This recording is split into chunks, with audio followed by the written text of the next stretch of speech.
수수께끼를 풀어 지혜를 증명한 태자.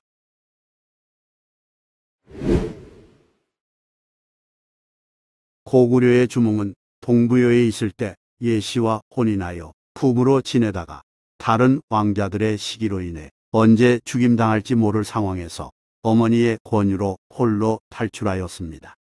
사정이 급박하니 나 혼자 먼저 떠나겠소. 곧 다시 만납시다. 알겠습니다. 부디 몸 조심하세요. 이때 예씨는 임신한 상태라서 따라 나서기 힘들어 부득이 동부여에 남았고 얼마 후 아들 유리를 낳았습니다. 말썽꾸러기로 살아가던 유리는 어느 날 거리에서 참새를 목표로 활을 쏘다가 실수하여 여인이 이고 가는 물동이를 깨뜨렸습니다. 그 바람에 물을 뒤집어 쓴 여인은 심하게 화내며 말했습니다. 아비 없는 자식이라 형편없구나. 참으로 미련한 놈 같으니라고. 유리는 부끄러워하면서 집으로 돌아와 어머니 예씨에게 물었습니다. 제 아버지는 누구이며 지금 어디에 계세요? 어머니는 올 것이 왔구나 하는 표정으로 차분하게 말했습니다. 너의 아버지는 비상한 분이니라. 이 나라 사람들의 미움을 피해 남쪽으로 가셔서 나라를 세우셨단다. 그때 너는 태어나기 전이었는데 너의 아버지는 내게 이렇게 말씀하셨다. 만약 사내아이가 태어나거든 칠릉석 상송하에다 신표를 두고 가니 그걸 찾아서 가지고 오도록 하시오라고 말이다.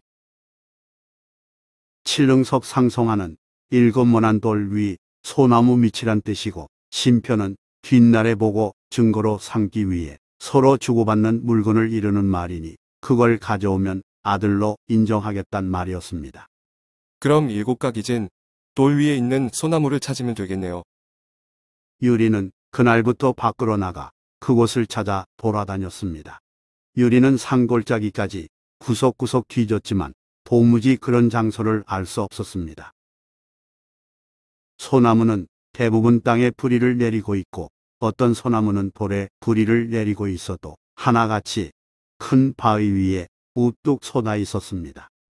도대체 7모가 난 돌은 어디에 있을까? 그러던 어느 날 유리는 집에 돌아와 지친 몸을 쉬면서 문득 주춧돌을 보다가 고개를 갸웃했습니다. 자세히 보니 주춧돌은 7모로 되어 있고 그 위 기둥은 소나무로 만들었음이 분명했습니다. 아, 바로 여기였구나.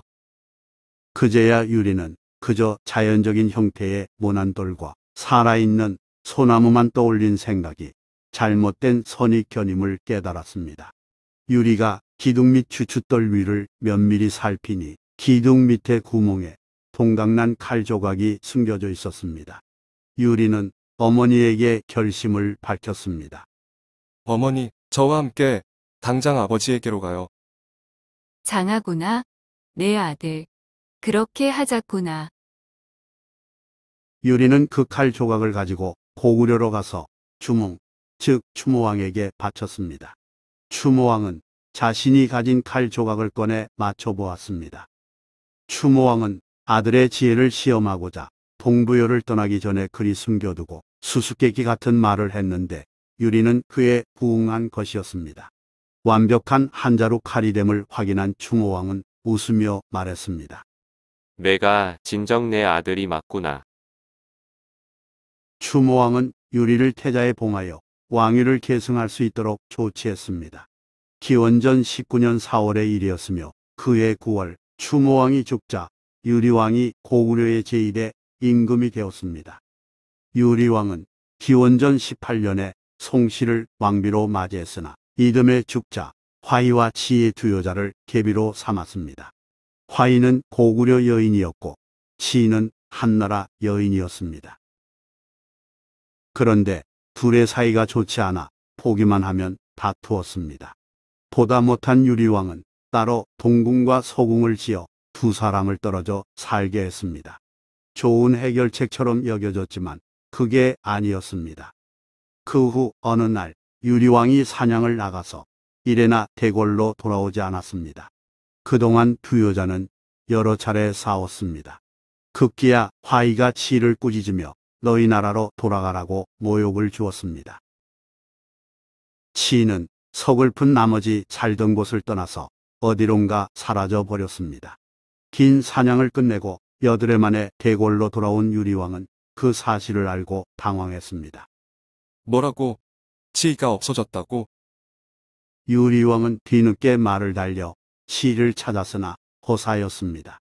지친 유리왕은 어느 나무 밑에서 쉬다가 꾀꼬리 한 쌍이 사이좋게 노는 것을 보고 자기 신세를 한탄하며 노래를 지었습니다.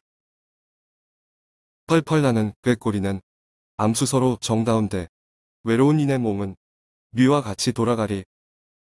이 황족가는 오늘날 개인 감정을 드러낸 우리나라 최초의 서정시로 평가받고 있습니다. 한편 유리왕은 수시로 사냥을 다녔는데 왜 그랬을까요? 이는 정치적 기반을 다지려는 목적에서 행한 일이었습니다. 유리왕은 사냥을 통해 유능하다고 판단되는 신하를 중용했고 위험하다고 느낀 신하들을 제거했으니까요. 또한 유리왕은 서기 3년에 국내성으로 도읍을 옮겼습니다. 이는 동부여의 침공 위협에 대비하기 위한 결단이었고 결과적으로 고구려의 왕권을 잘 유지했습니다. 그런 면에서 유리왕은 아버지가 이뤄놓은 일을 잘 지킨 수성에 성공한 임금이라 말할 수 있습니다. 좋아요 및 구독은 영상 제작에 큰 힘이 됩니다. 고맙습니다.